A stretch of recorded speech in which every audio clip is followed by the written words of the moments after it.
This program is rated PG. It contains themes and scenes which may not be suitable for very young audiences. Parental guidance is advised. Be advised that the views and opinions of the hosts and guests do not reflect those of the station.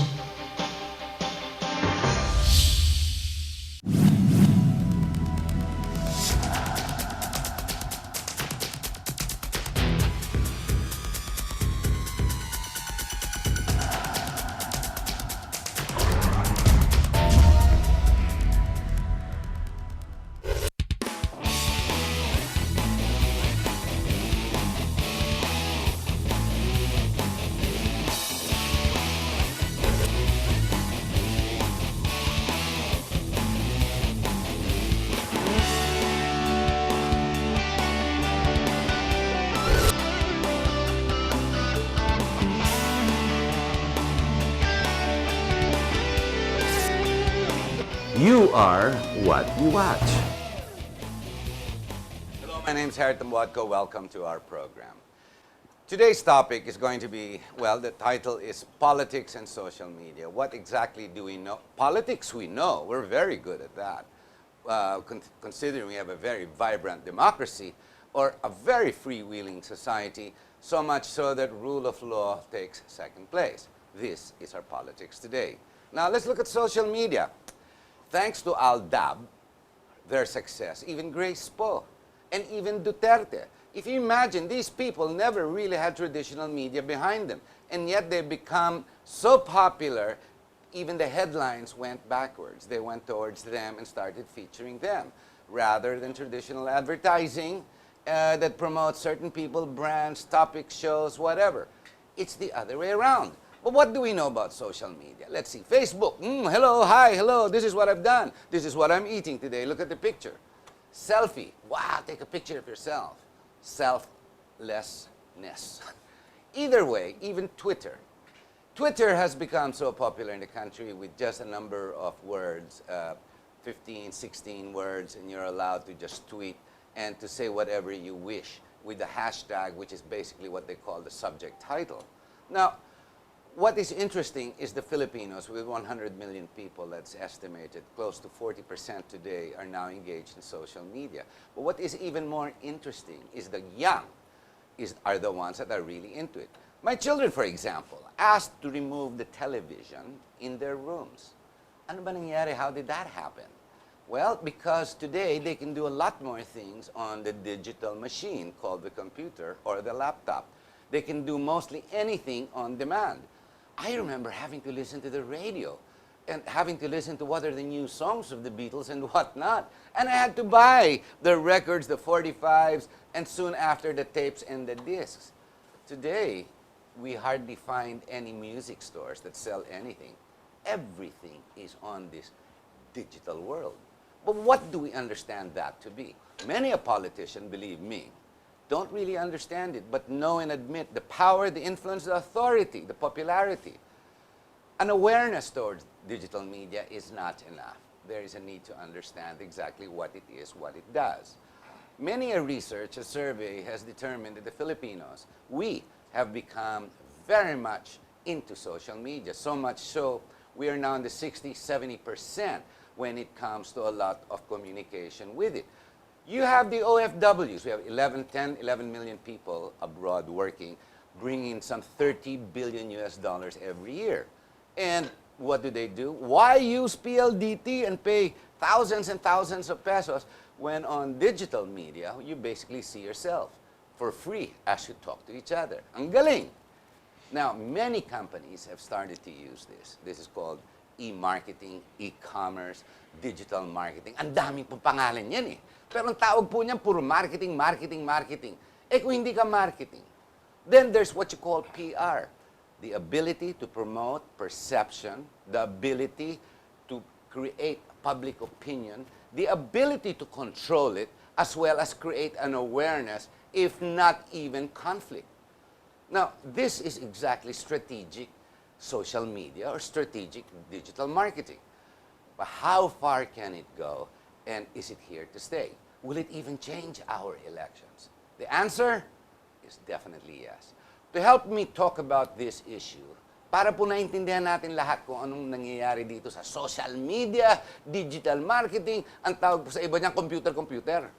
Ang computer-computer po, pag-usapan po natin. Pero I asked that we have some experts to sit with us who actually use strategic social media or digital marketing strategically for business, marketing, branding, and even politics. Ladies and gentlemen, to my right, we have Kenneth Ching. He's the managing director of SupremeDeals.com, and also with Pixel Plus One. They'll explain that to you. And you met Rommel Sangalang, who will soon be a host right here in GNN as well, who will be doing, I guess, business broadcast. Yes. Gentlemen, thank you very much for being on the show. Let's give Kenneth a chance to break him on TV. Kenneth, you're one of the people in the forefront of strategic social media marketing. Where is it, or maybe how would you open up, how would you briefly explain social media? Okay. Right now, social media is something really, really new in the country. I say new because you talk about strategic. Everybody knows social media on a personal level. We're talking about Facebook, Instagram, Instagram, now with Yes. pictures, sharing pictures. My Yes. gosh. selfie. Philippines Yes. is already a selfie capital of the Yes, world. it is. Yes, yes. We are now also the Twitter capital of the Because world. thanks to Aldab. Exactly. So that's a Aldab phenomenon. Yes. First, we're talking about strategic. In business, Pixel Plus One is an outsourced company providing service. What do you mean by outsourced, for the viewers to understand? Okay. Outsource means, we are a company who's providing service to businesses, Yes. to people who want to engage in social media. We call that digital marketing.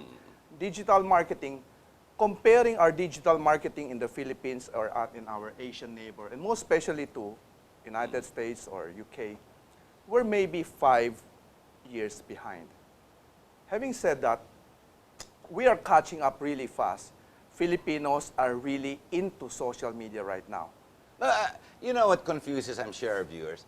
How can you say strategic pag social media or Facebook when it is the compilation of all the different comments and criticism or comments, etc., of everybody? How can you say there's strategy there when it's just, I say like, you say, I don't like this, this is good, let's do this, it's the phenomena of everybody talking at the same time on one page.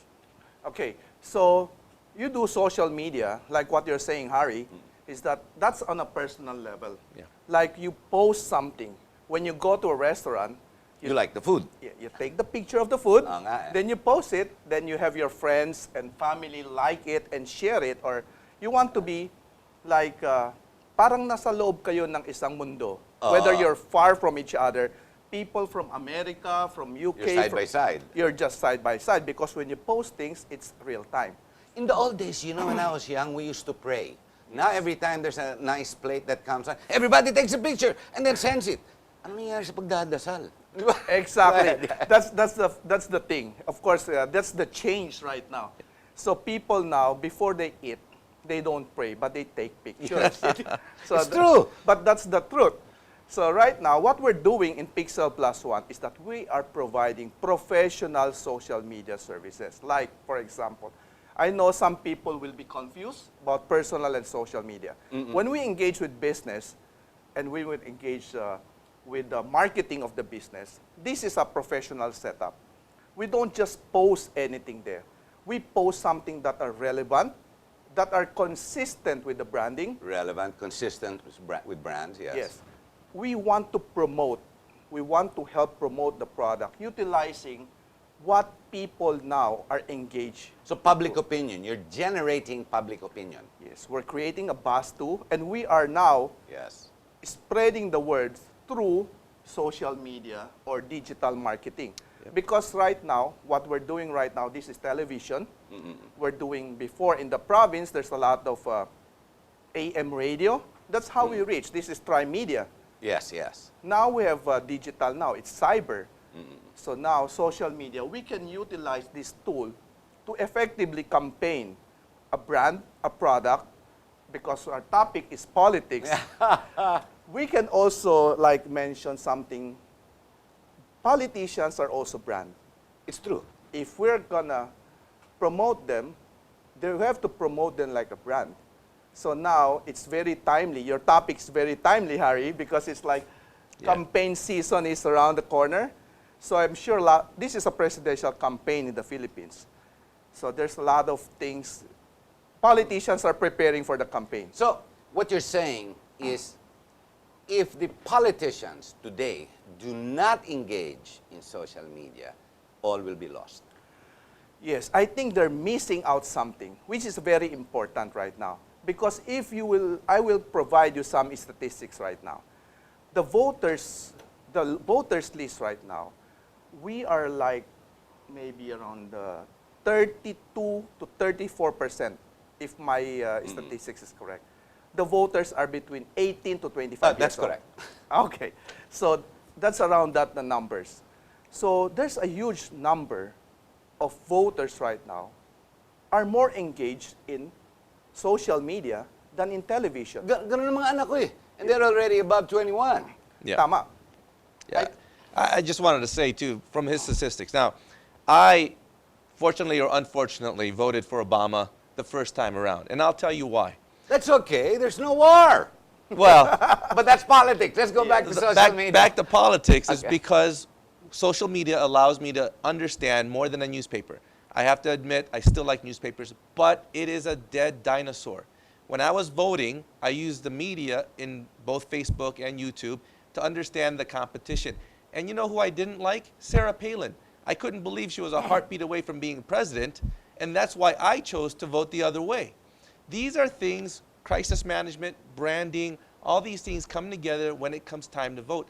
And as Kenneth said, these are things you need to focus on. These are things you need to have concentration so that people understand your message without getting dilution. So you're saying that, yes, the politicians today vying for whatever position require some type of digital campaign platforms Absolutely. on digital, meaning on the computer. Oh, you know what? Tama. Right. I want to search Sarah Palin's record. Oh, look, she's in court because her husband decided to fire somebody and steal some land.